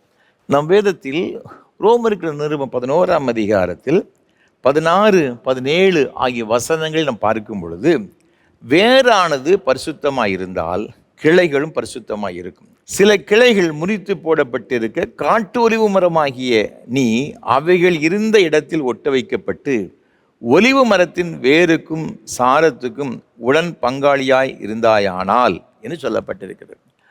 ஒரு கொடியானது அதில் விளைகின்ற வருகின்ற கனி எதற்கு ஒப்பாக சொல்லப்பட்டிருக்கு சொன்னால், அந்த வேருக்கும் அதனுடைய சாரத்துக்கும் சொல்லப்பட்டிருக்கிறது. அந்த செடியினுடைய அந்த வேரில் இருக்கின்ற அந்த தன்மைகள் முழுவதுமாக கொடியில் இருக்கின்ற அந்த கனிகளாய் மாறும்பொழுது அந்த கனிகளுக்கு என்ன செய்யுதுன்னா, அந்த செடிகளில் உள்ள அந்த வேரில் உள்ள என்ன ஒரு எஃபெக்ட் இருக்கோ அது அப்படியே அந்த கனிகளுக்கு வரும் என்று வேதத்தில் சொல்லப்பட்டிருக்கிறது. அதான் வேர் பரிசுத்தமாக இருந்தால் அதனுடைய கிளைகளும் பரிசுத்தமாக இருக்கும். நம்ம எல்லாரும் ஆண்டவராக இருக்கிற இயேசு கிறிஸ்துவுக்குள் கொடியை போல ஒட்ட வைக்கப்பட்டிருக்கிறோம். அப்படி என்றால் இயேசு கிறிஸ்துவுக்குள்ள இருக்கின்ற அவ்வளவு அனைத்து எல்லா குணங்களும் அவருக்குள்ளே இருக்கிற எல்லா விதமான ஆசீர்வாதங்களும் நமக்குள் என்ன செய்யணும்னா வரும். ஒரு முறை ஒரு அருமையான ஒரு பெரியவர் என்னிடத்தில் வந்தார், வீட்டிற்கு வந்தார். கையில் ஒரு 2-3 முருங்கைக்காய் வச்சுருந்தார். பார்த்து ரொம்ப நீளமாக இருந்துச்சு. அவர் சொன்னார், ஐயா இது உங்களுக்காகவே நான் கொண்டு வந்தேன் அப்படின்னா. என்ன விஷயம், அப்படி என்ன இருக்கிறது? முருங்கைக்காய் இவ்வளவு பிரயாசப்பட்டு கொண்டு வந்திருக்கீங்களே. ஐயா நிறைய மரங்கள் இருக்கிறது ஐயா, அதெல்லாம் சிறுத்து போய் இருக்கும், அவ்வளோ டேஸ்ட் இருக்காது. ஆனால் இந்த முருங்கைக்காய் நீங்கள் சாப்பிட்டு பாருங்கள். இந்த மரத்தில் விளைகிற தோட்டத்தில் நிறைய மரங்கள் இருந்தாலும் இந்த குறிப்பிட்ட மரத்தில் விளைகிற இந்த முருங்கைக்காய் ரொம்ப நேர்த்தியாக அழகாக நினச்சின்னா இருக்கிற மாத்திரம் இல்லை, அது ரொம்ப டேஸ்ட்டாக நினச்சி இருக்கும். நீங்கள் இது சாப்பிட்டீங்கன்னா நீங்கள் இந்த முருங்கைக்காய் எப்போ கிடைக்கணும் எதிர்பார்த்து கொண்டே இருப்பீர்கள் என்று சொன்னார்கள். அன்றைக்கு அந்த முருங்கைக்காய் வைத்து வீட்டிலே சமையல் செய்தார்கள். ரொம்ப ருசியாக இருந்துச்சு. அவர் சொன்னார், எல்லா மரத்தில் காய்க்கின்ற இந்த காய்களை விட இந்த குறிப்பிட்ட மரத்தில் இருக்கின்ற அந்த காய், அந்த மரத்தில் இருக்கின்ற இந்த முருங்கைக்காய் மாத்திரம்தான் மிகவும் ருசியாக இருக்கும் என்று சொன்னார். அதே போலத்தான் அன்பானவர்களே, இன்றைக்கு நாம் எதில் நாம் நிலைத்திருக்கின்றோமோ அந்த நிலைத்திருக்கிறது அந்த நபர் மூலமாகத்தான் மேன்மையான ஒரு ஆசீர்வாதங்களை பெற்றுக்கொள்ள முடியும். நம் உலகத்தின் மக்களோடு கூட ஒட்ட வைக்கப்பட்டிருக்கவில்லை. உலகத்தினுடைய காரியத்தில் நாம் நிலைத்திருக்க கூடாது என்று வேதம் சொல்லுகிறது. நாம் ஆண்டவரோடு கூட ஒட்ட வைக்கப்பட்டிருப்போம் என்று சொன்னால், ஆண்டவருக்குள் நிலைத்திருப்போம் என்று சொன்னால், நம்முடைய வாழ்க்கை ஒரு ருசி மிகுந்த ஆசீர்வாதம் நிறைந்த ஒரு வாழ்க்கையாக இருக்கு என்பது சந்தேகம் கிடையாது. ஆனால் ஒரு கல்யாண வீட்டில் ஆண்டவராக இருக்கிற இயேசு கிறிஸ்து அங்கே இருந்ததுனால தான், அவர்கிட்ட போய் எல்லாவற்றையும் அவங்க சொன்னது நிமித்தமாகத்தான் அன்றைக்கு அந்த ஒரு சாதாரணமான ஒரு தண்ணீர், அதுக்கு சுவையெல்லாம் கிடையாது, பார்த்துக்கிறேன், அதற்கு மனமும் கிடையாது. ஆனால் அந்த தண்ணீரை திராட்சரசமாக மாற்றிய பிறகு எல்லாரும் சொல்கிறாங்க, இதுவரை இந்த ரசத்தை நான் சாப்பிட்டது கிடையாது, ருசி மிகுந்ததை இதுவரைக்கும் வைத்திருந்தீரே. அன்பான ஆண்டவருடைய பிள்ளைகளே, நம்முடைய வாழ்க்கையை தேவன் அவ்வாறு மாற்ற விரும்புகிறார். அப்படி என்றால் தேவன் எதிர்பார்க்கின்ற காரியம் என்ன? நாம் ஆண்டவரோடு கூட நிலைத்திருக்க வேண்டும் என்று தேவன் விரும்புகிறார். ஆண்டவராக இருக்கிற இயேசு கிறிஸ்துவுடைய வாஞ்சை அதுதான், விருப்பம் தான். நம்ம எல்லாரும் கனிகளை கொடுக்க வேண்டும். நீங்கள் மார்க் எழுதின சுவிசேஷத்தில் 11ஆம் அதிகாரம் 13, 14 ஆகிய வசனங்களை நான் வாசித்து பார்க்கும் பொழுது, இங்கே ஆண்டவராக இருக்கிற இயேசு கிறிஸ்து மறுநாளிலே அவர்கள் பெத்தானியாவிலிருந்து புறப்பட்டு வருகையில் அவருக்கு பசி உண்டாயிற்று 12ஆம் வசனம் சொல்லுகிறது. 13ஆம் வசனத்தில் வாசித்து பார்க்கும் பொழுது அங்கு ஒரு அத்திமரத்தை பார்க்கின்றார். இலைகள் அதிகமாக இருக்கிறது, ஆனால் அது பழுக்கின்ற ஒரு காலம் கிடையாது. ஆனாலும் இலைகளெல்லாம் இருக்கிறதை பார்த்த உடனே அதில் கனி கிடைக்குமா என்று சொல்லி வருகின்றதை பார்க்கிறோம். ஏன்னா அவருக்கு மிகுந்த பசி, அவருக்கு தேவை இந்த பழம். ஆனால் அதில் கனி இல்லை என்று சொன்ன உடனே ஆண்டவர் சொல்கிறாரு, இது முதல் ஒரு காலும் ஒருவனும் உன்னிடத்தில் கனியை புசியாதிருக்க கடவன் என்று சொன்னார். அது அப்படியே அது பட்டு போயிட்டதாக வேதத்திலே நாம் பார்க்கிறோம். அப்போ ஆண்டவர் என்ன எதிர்பார்க்கிற அந்த வசனத்தை பார்க்கும் பொழுது, கனிதராத காலத்தில் கூட கனிகள் எதிர்பார்க்கிற ஆண்டவர். அதனால தான் வேதத்தில் வாசித்து பார்க்கும் பொழுது அவர் சொல்கிறாரு, நீங்கள் மத்திய எழுதின சுவிசேஷத்தில் மிக அழகாக சொல்லப்பட்டிருக்கிறது. நீங்கள் 7ஆம் அதிகாரத்தில் 19ஆம் வசனத்தில், நல்ல கனி கொடாத மரமெல்லாம் வெட்டுண்டு அக்கினியில் நிச்சயமா போடப்படுமா. அப்போ நம்ம எல்லாரும் கனிகளை நினைச்சுன்னா கொடுக்கணும். பார்த்துக்கிடுங்க, மத்திய எழுதின சுவிசேஷம் 25ஆம் அதிகாரத்தில் நம்ம பார்க்கும் பொழுது ஒரு அருமையான ஒரு வசனம் ஒன்று இருக்கிறது. அதை நீங்கள் தொடர்ந்து நீங்கள் வாசித்து பார்க்கும் பொழுது, ஒரு தாளந்தை வாங்கினவன் என்ன செய்தான்னு பார்த்தீங்கன்னா, நிலத்தை தோண்டி அதில் புதைச்சி வச்சிட்டான். அப்போ எஜமான் வந்து கேட்குறான், ஏன்பா புதைச்சி வச்ச அப்படின்னோடனே அவன் சொல்கிறான், பார்த்துக்கிடுங்க 24ஆம் வசனத்தில், ஆண்டவனே, நீர் விதைக்காத இடத்தில் அறுக்கிறவரும் செழிக்காத இடத்தில் சேர்க்கிறவருமான கடினமுள்ள மனுஷன் அறிவேன். அது எஜமானை பற்றி அறிந்திருக்கிறான். விதைக்காத இடத்தில் அறுக்கிறவர், செழிக்காத இடத்தில் சேர்க்கிறவர். விதைப்பு இல்லாமல் இருந்தால் கூட அவர் அறுப்பு எதிர்பார்க்கிறார். அவ்வளோ பெரிய ஒரு ஆண்டவர்.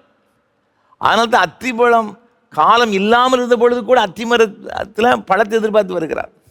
அப்படின்னா இதுக்கு என்ன பொருள்னு சொன்னால், நம்ம அந்த அளவிற்கு கண்டிப்பாக கனிகளை கொடுக்கிறவர்களாக இருக்க வேண்டும் என்று தான் தேவன் எதிர்பார்க்கிறார். ஆகவே தான் அந்த வசனம் அப்படி சொல்லப்பட்டிருக்கிறது. ஆண்டவருடைய பிள்ளைகளே, நீங்களும் நானும் கனிகளை கொடுக்கும்படியாக அழைக்கப்பட்டிருக்கிறோம். அந்த கனிகளை கொடுக்க வேண்டும் என்று சொன்னால் ஆண்டவரோடு கூட நாம் என்ன செய்யணும், நிலைத்திருக்க வேண்டும். அப்போ என்ன கனி அப்படின்னு பார்த்தீங்கன்னா, நீங்கள் வேதத்தில் வாசித்து பார்க்கும் பொழுது கலாத்தியர்கள் நிருபம் 5ஆம் அதிகாரத்தில் எப்படிப்பட்ட கனிகளெல்லாம் நம்ம கொடுக்கணும்னு சொல்லப்பட்டிருக்கு. 22ஆம் வசனத்தில், அன்பு, சந்தோஷம், சமாதானம், நீடிய பொறுமை, தயவு, நற்குணம், விசுவாசம், சாந்தம், இச்சையடக்கம். இங்கே 9 வகையான கனிகளை குறித்து சொல்லப்பட்டிருக்கிறது. இந்த கனிகள் நம்முடைய வாழ்விலே இருக்கிறதா நம்ம யோசித்து பார்க்கணும். இந்த கனிகள் நம்முடைய வாழ்க்கையில் வரும்பொழுது நம்முடைய வாழ்க்கையே நினச்சதுன்னா முற்றிலுமாய் ஒரு மாற்றப்பட்ட மறுரூபமாக்கப்பட்ட ஒரு வாழ்க்கையாக மாறிவிடும். ஒரு காலத்தில் பவுலை குறித்து சொல்லப்பட்டிருக்கிறது. இங்கு அப்போஸ்தலர்கள் புஸ்தகத்தில் நம்ம வாசித்து பார்க்கும் பொழுது 9ஆம் அதிகாரத்தில், அவன் கிறிஸ்தவர்களை துன்பப்படுத்துகிறவனாக அவர்கள் எல்லாரும் பிடித்து காவலில் வைத்து அடிக்கும்படியாக அவன் நிருபங்களை வாங்கி கொண்டு சென்றான் என்பதாக வேதத்தில் சொல்லப்பட்டிருக்கிறது. இப்படி துன்பப்படுத்தினவன் ஆண்டவர் அவனை சந்தித்தார். சந்தித்த பிறகு அவனுடைய வாழ்க்கை எவ்வாறு மாறிற்று நீங்கள் கலாத்தியர்கள் நிருபம் 1ஆம் அதிகாரத்தில் வாசித்து பார்க்கும் பொழுது 23ஆம் வசனம் சொல்லுகிறது, முன்னே நம்மை துன்பப்படுத்தினவனே தான் அழிக்க தேடின விசுவாசத்தை இப்பொழுது பிரசங்கிக்கிறான் என்பதை மாத்திரம் அவர்கள் கேள்விப்பட்டிருந்து என்னை பற்றி தேவனை மகிமைப்படுத்தினார்கள். அப்போ எப்பொழுது இயேசு கிறிஸ்துவினால் ஒரு மனிதன் மாற்றப்படுகிறானோ, எப்பொழுது ஒரு மனிதன் காட்டு ஒலிவு மரத்திலிருந்து வெட்டப்பட்டு நாட்டு ஒலிவமாக இருக்கிற இயேசு கிறிஸ்துவில் ஒட்ட வைக்கப்படுகிறானோ, அப்படி சுவாபங்கள் முற்றிலுமாக மாறிவிடுகிறது. ஒருவன் ஆண்டவருக்குள் நிலைத்திருக்கும் பொழுது அப்படி சுவாபங்கள் முற்றிலுமாய் மாற்றப்பட்டு விடுகிறது. ஏனென்றால் அவருடைய வாழ்க்கை முழுவதும் இயேசுவை போல கனி கொடுக்கின்ற ஒரு வாழ்க்கையாக மாற்றப்பட்டு விடுகிறது.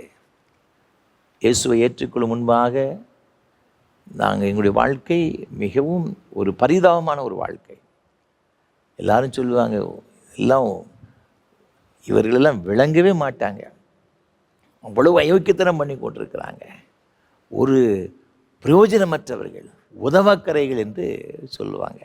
என்னை எப்போ பார்த்தாலும் ஊரை சுற்றி வர்றது, எதையாவது தவறுகள் செய்கிறது, எதுக்குமே பிரயோஜனம் கிடையாது, வீட்டுக்கும் பிரயோஜனம் கிடையாது, நாட்டுக்கும் பிரயோஜனம் கிடையாது.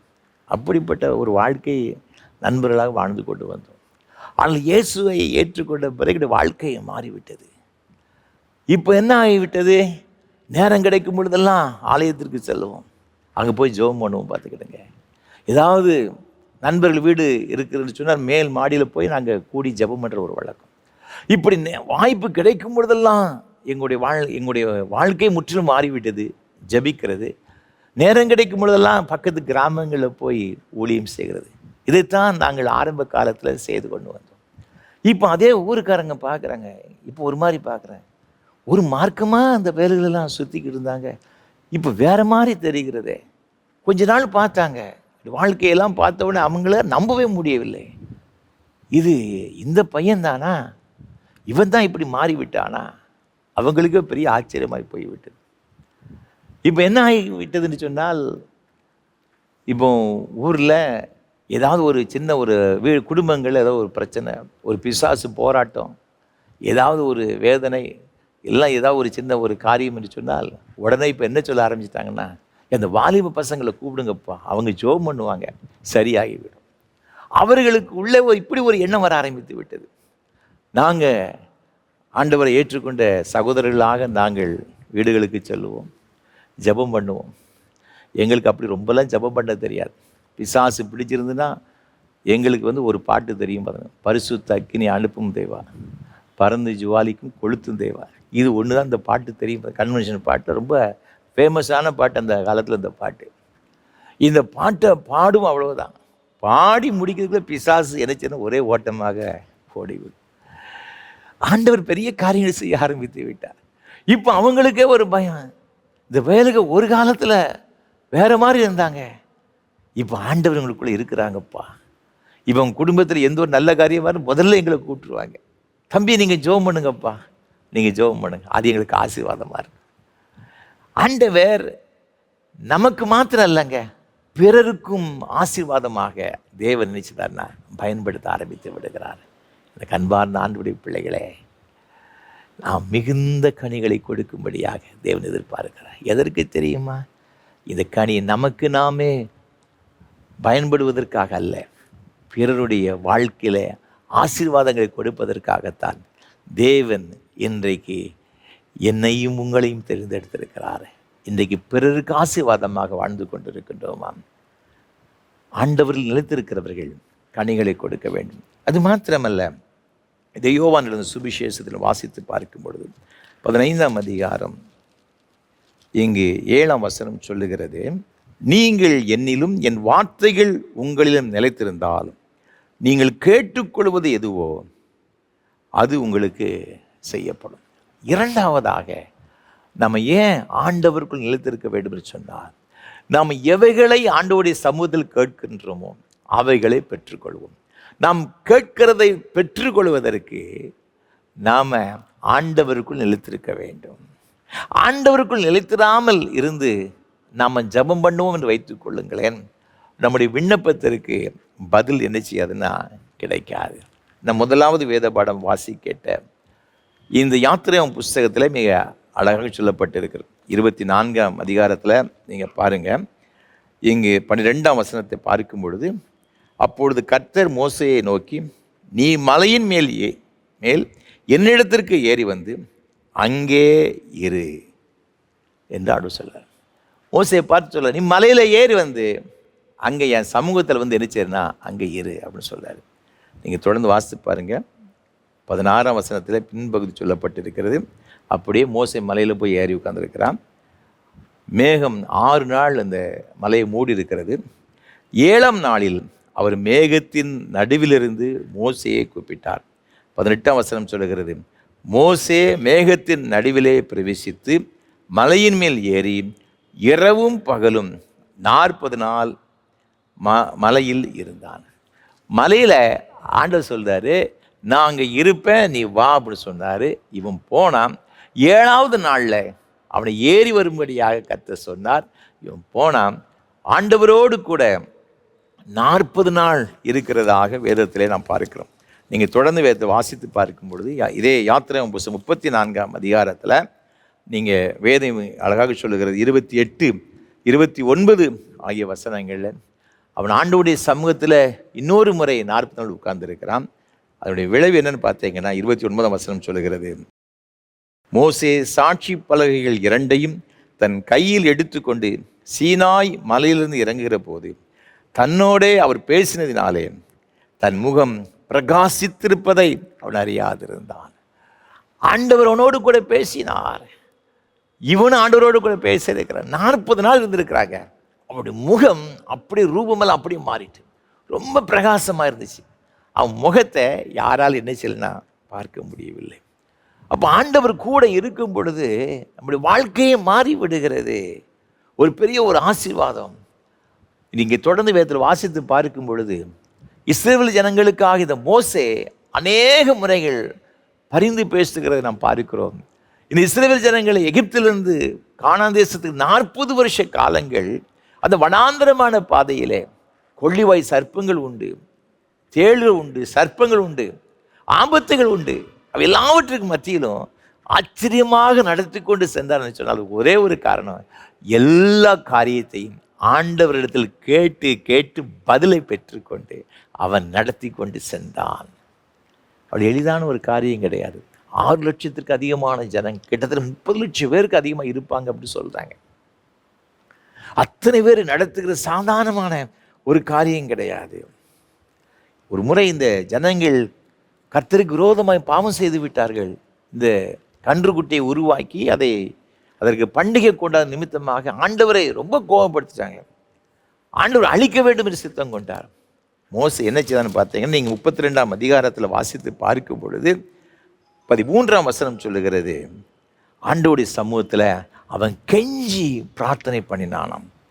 14ஆம் வசனம் சொல்லுகிறது, அப்பொழுது கர்த்தர் தமது ஜனங்களுக்கு செய்ய நினைத்த தீங்கை செய்யாதபடிக்கு பரிதாபம் கொண்டார்.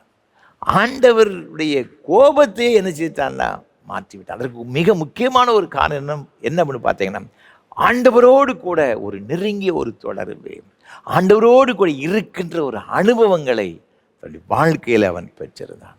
அதே போல தான் யோசுவா 6ஆம் அதிகாரம் 27ஆம் வசனத்தை வாசித்து பாருங்க. கர்த்தர் யோசுவாவோடு கூட இருந்தார்னு சொல்லப்பட்டு இருக்கிறது. ஆகவே தான் நீங்கள் யோசுவின் புஸ்தகத்தில் நீங்கள் பார்க்கும்போது 10ஆம் அதிகாரத்தில் 12ஆம் வசனம் சொல்லுகிறது, கர்த்தர் எமோரியரை இஸ்ரவேல் புத்திரருக்கு முன்பாக ஒப்பு கொடுக்கிற அந்நாளிலே யோசுவா கர்த்தரை நோக்கி பேசுகிறானாம்.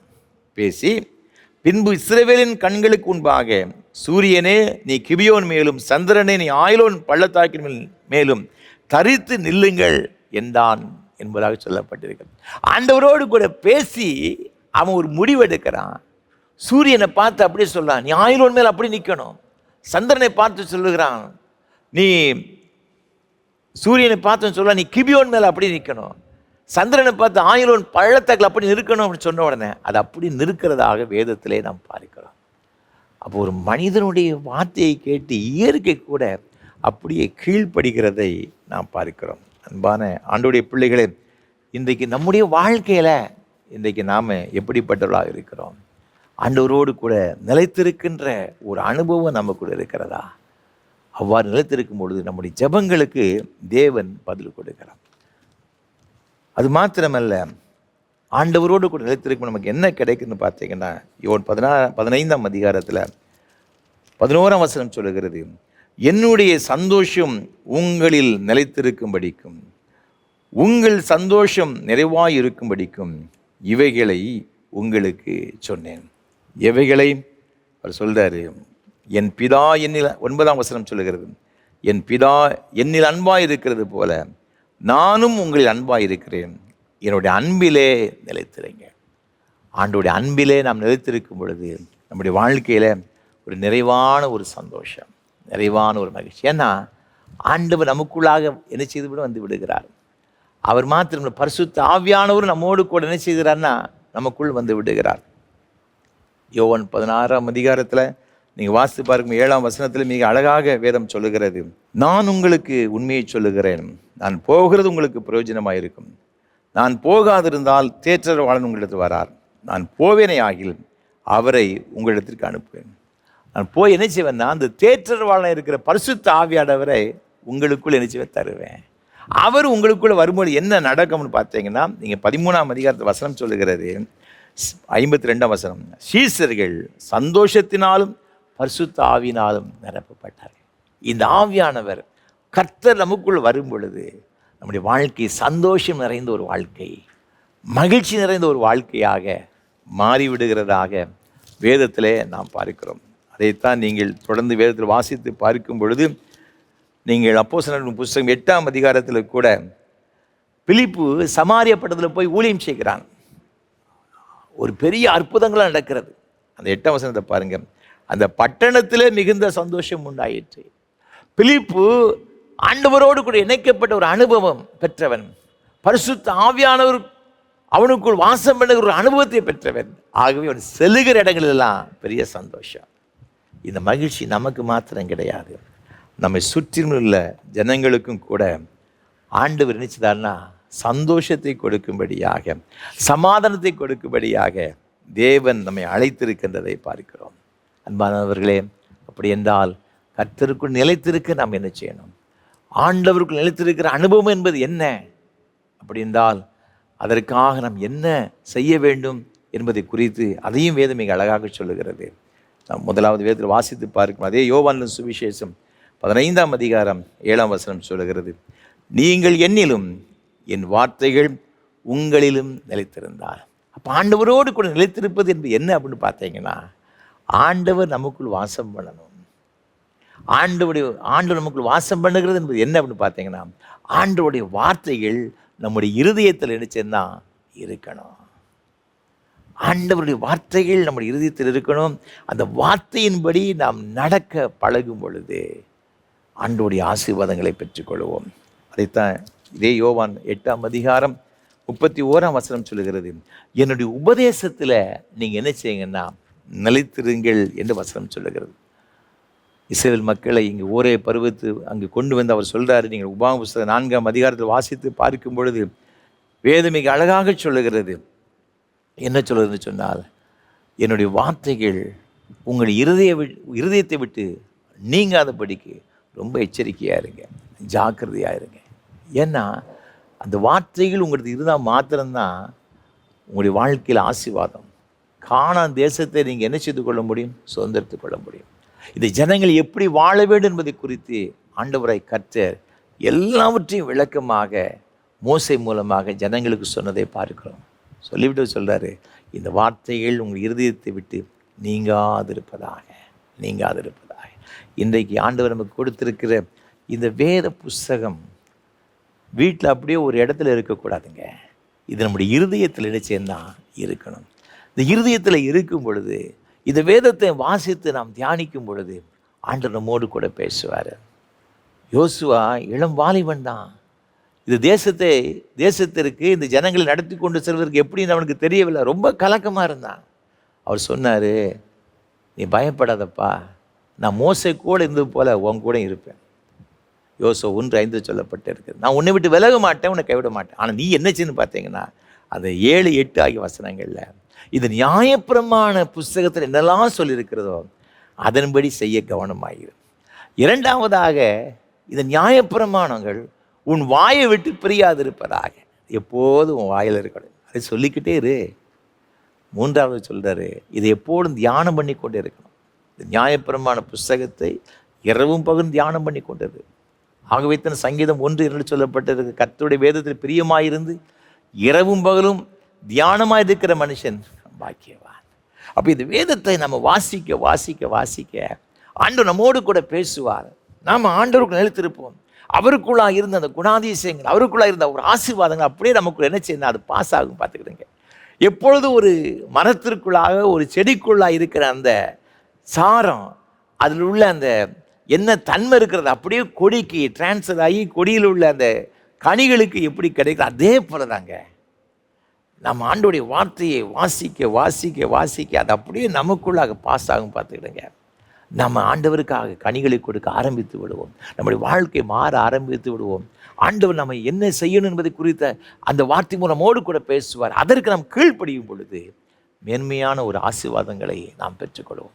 ஒரு முறை ஒரு சபையிலே நான் பணியாற்றி கொண்டிருந்த பொழுது ஆண்டவர் இந்த வேதத்தை வாசிக்கும் பொழுது ஒரு அருமையான ஒரு வசனத்தை என் உள்ளத்தில் அப்படியே இணைச்சிட்டார்னா ஒரு விதையை போல போட்டார். பார்த்துக்கிட்டு 1 சாமுவேல் புஸ்தகத்தில் நீங்கள் வாசித்து பார்த்தீங்கன்னா 10ஆம் அதிகாரம் அந்த 8ஆம் வசனத்தை சொல்லப்பட்டிருக்கிறது, நான் உன்னிடத்தில் வருவேன், நான் உன்னிடத்தில் வந்து நீ செய்ய வேண்டியதை உனக்கு அறிவிக்க மட்டும் 7 நாள் காத்திரு.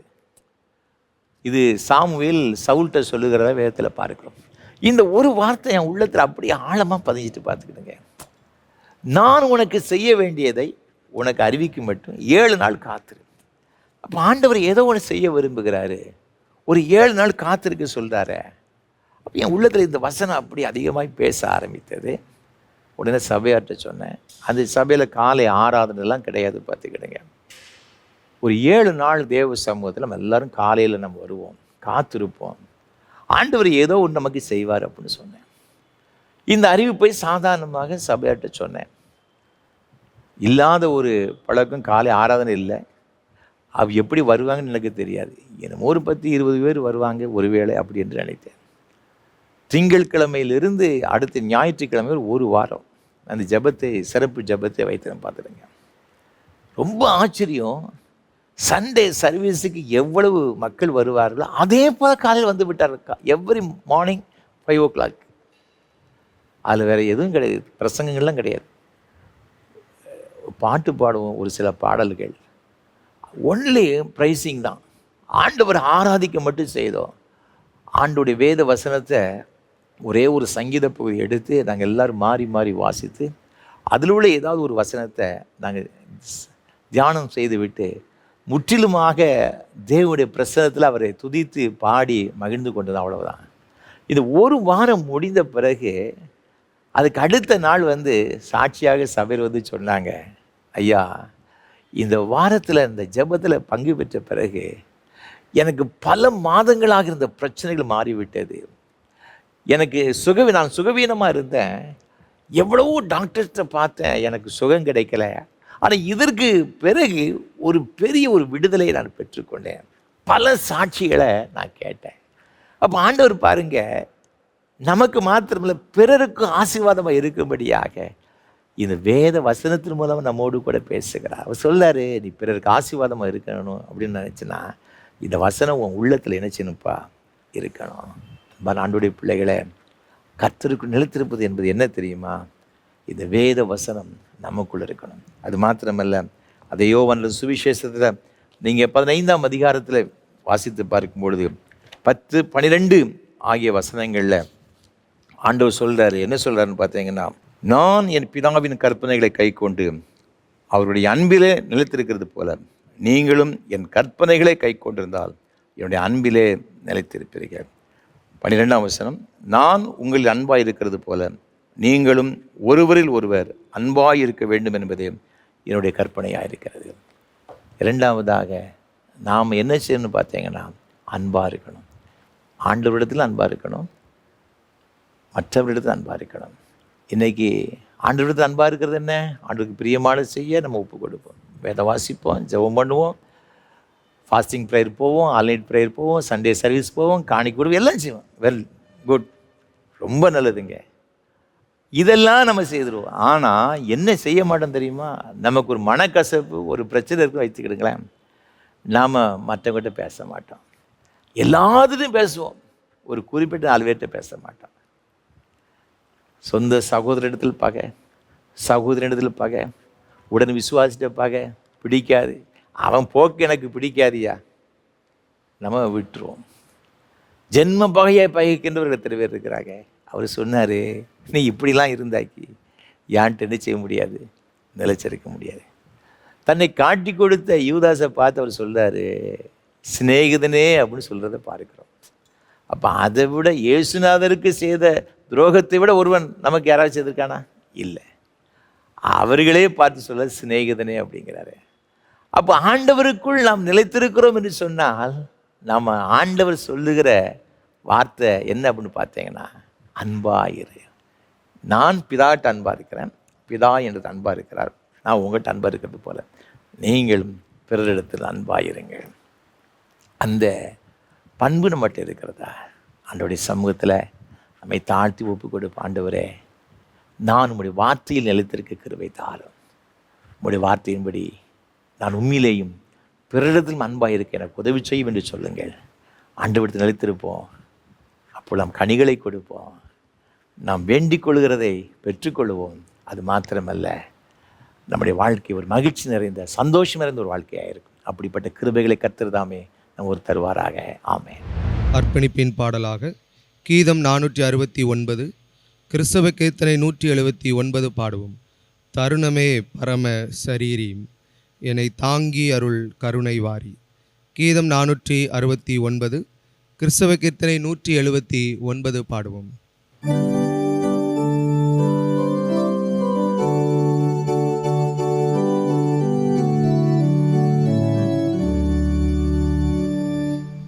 தருணமே பரம சரீரே, என்னை தாங்கி அருள் கருணை வாரி. தருணமே பரம சரீரே, என்னை தாங்கி அருள் கருணை வாரி. உரிமையாடி அருளுசாரி, உரிமையாடி அருளுசாரி, உயர் எருசலேம் நகர் அதிகாரி, உயர் எருசலேம் நகர் அதிகாரி. ஆதி தருணமே பரம சரீரே, என்னை தாங்கி அருள் கருணை வாரி. பரனை தொழும் வெகுமானி, பரன் மகிமை ஒளி தேவ சன்மானி.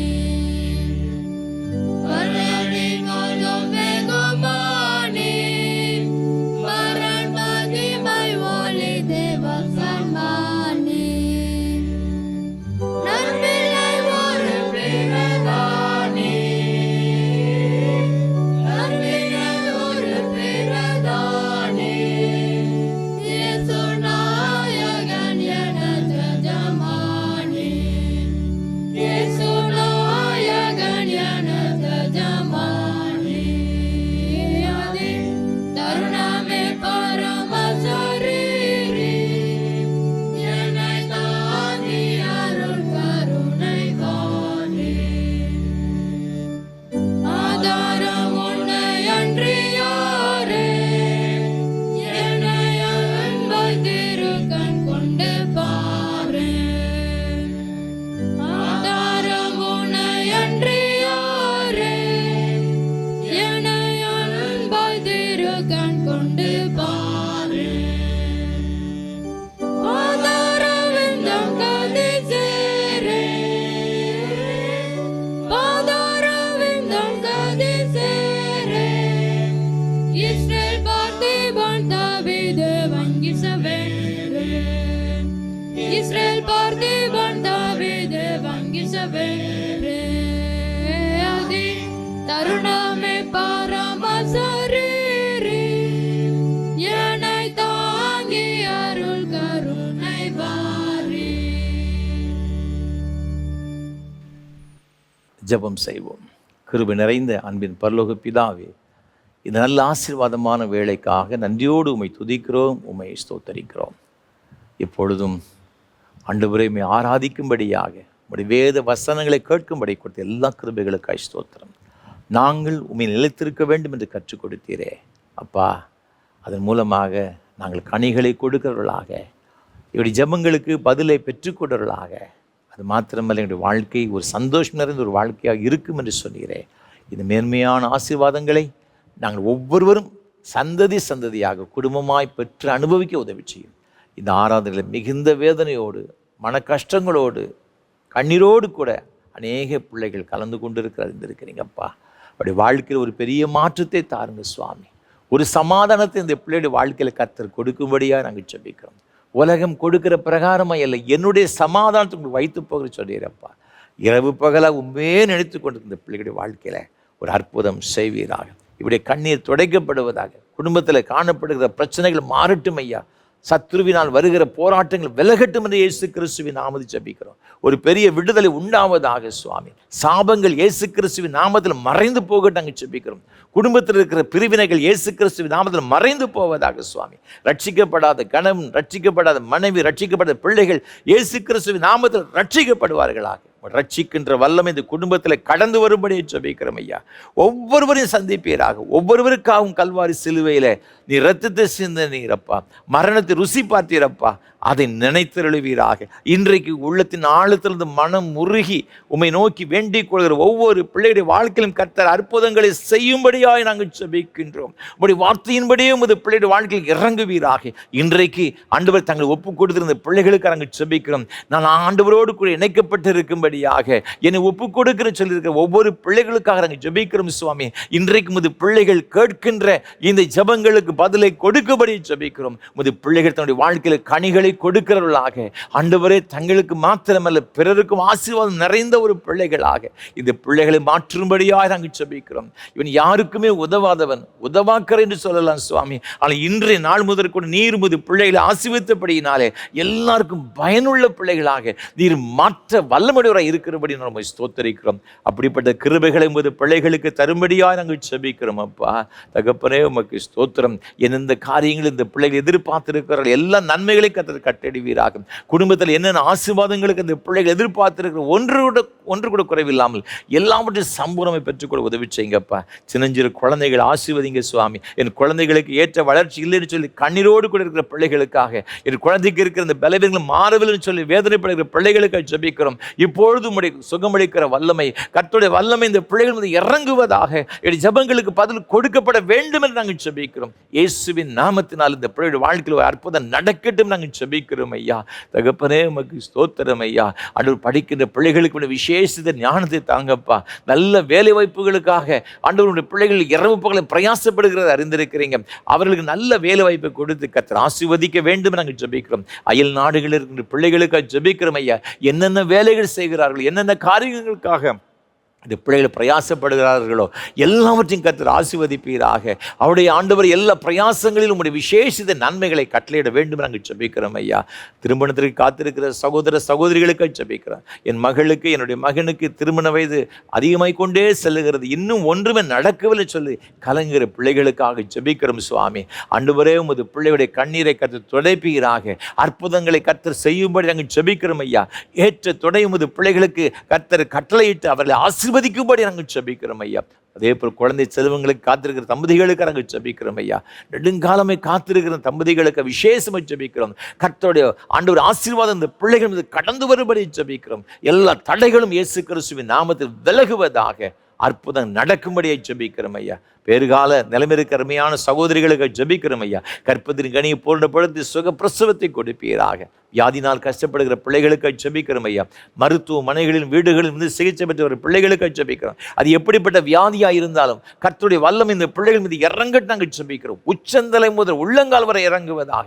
இருதய பலவீனங்களிலே கர்த்தருடைய வல்லமை வெளிப்படும்படி நாங்கள் ஜெபிக்கிறோம் ஐயா.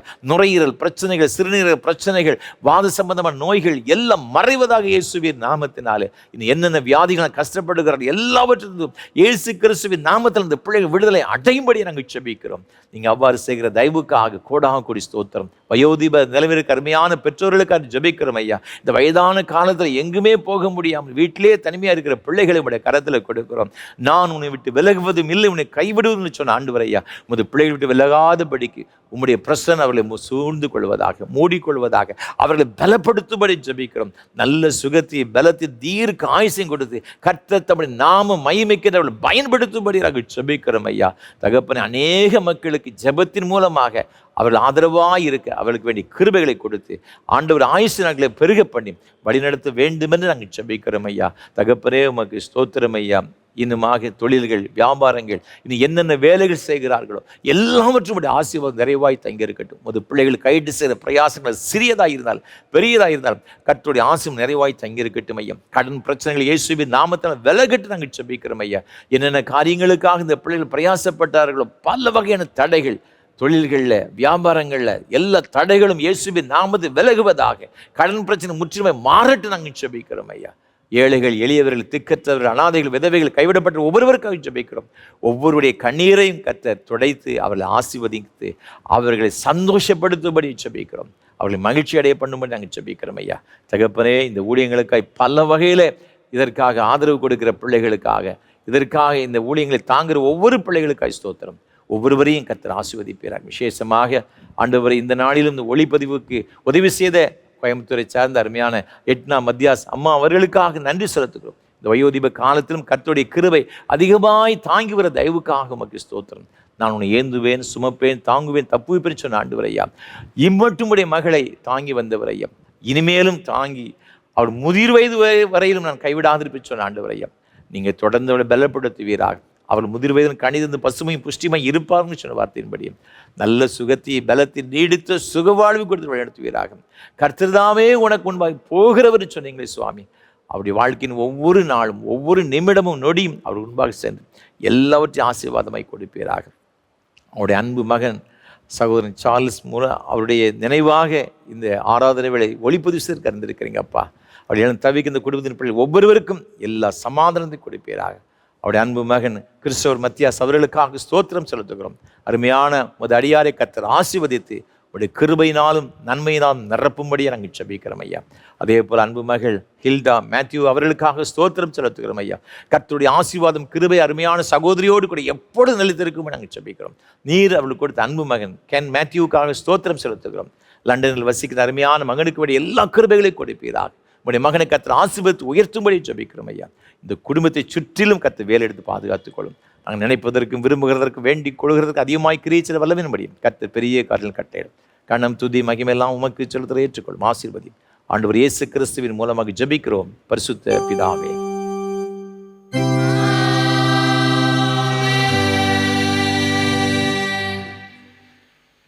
தேவனுடைய இரக்கமுள்ள கிருபைக்கும் பராமரிப்புக்கும் ஒப்புவிக்கிறோம். கர்த்தர் உங்களை ஆசீர்வதித்து காக்கடவர். கர்த்தர் தம்முடைய முகத்தை உண்மையில் பிரகாசிக்க பண்ணி உங்கள் மேல் கிருபை இருக்க கடவர். கர்த்தர் தம்முடைய முகத்தை உங்களும் பிரசன்னமாக்கி இப்பொழுதும் எப்பொழுதும் உங்களுக்கு சமாதானம், சந்தோஷம், நீடி சுக வாழ்வு கட்டளையிட கடவர்.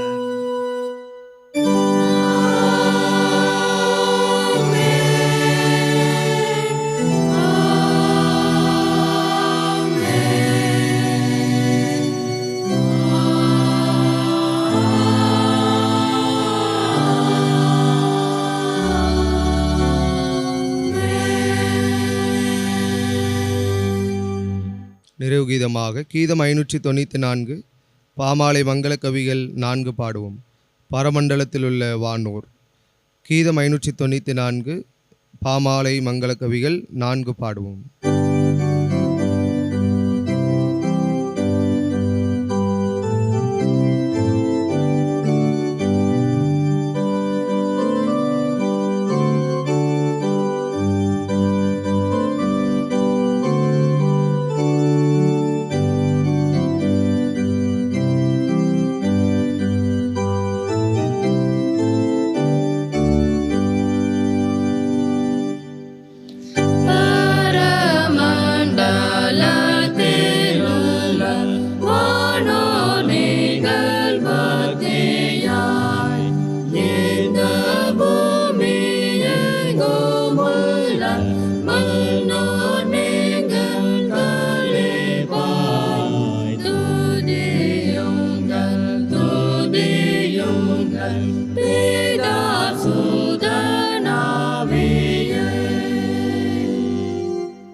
பரிசுத்த பிதாவே, மகிமையான இந்த ஆராதனைக்காக நன்றியோடு கொடுமை துதிக்கிறோம், ஸ்தோத்தரிக்கிறோம். தேவர்தாமே எங்கள் மத்தியிலே எழுந்தருளி உம்முடைய பிரசன்னத்தினால் எங்கள் ஒவ்வொரு நிறைத்து எங்கள் அளவில்லாமல் ஆசீர்வதித்தீரே உமக்கு ஸ்தோத்திரம். புது பிள்ளைகள் என்னென்ன தேவைகளோடு எதிர்பார்ப்புகள் வந்திருந்தார்களோ ஒன்று கூட குறைவில்லாமல் எல்லாமே சம்பூர்ணமாகி ஆசீர்வாதம் தந்தீரே, அதற்காய் ஸ்தோத்திரம். தொடர்ந்து வரும் நாட்கள் ஒவ்வொன்றும் ஆசீர்வாதம் நிறைந்த நாட்களாக அமைய உதவி செய்யும். மீட்பர் இயேசு கிறிஸ்துவின் பரிசுத்த நாமத்தை ஜெபிக்கிறோம் தூய பிதாவே, ஆமென். கர்த்தர்களோடு இருப்பாராக. தேவ சமாதானத்தோட சென்று வாருங்கள். கர்த்தர் நாமத்தினாலே ஆமென்.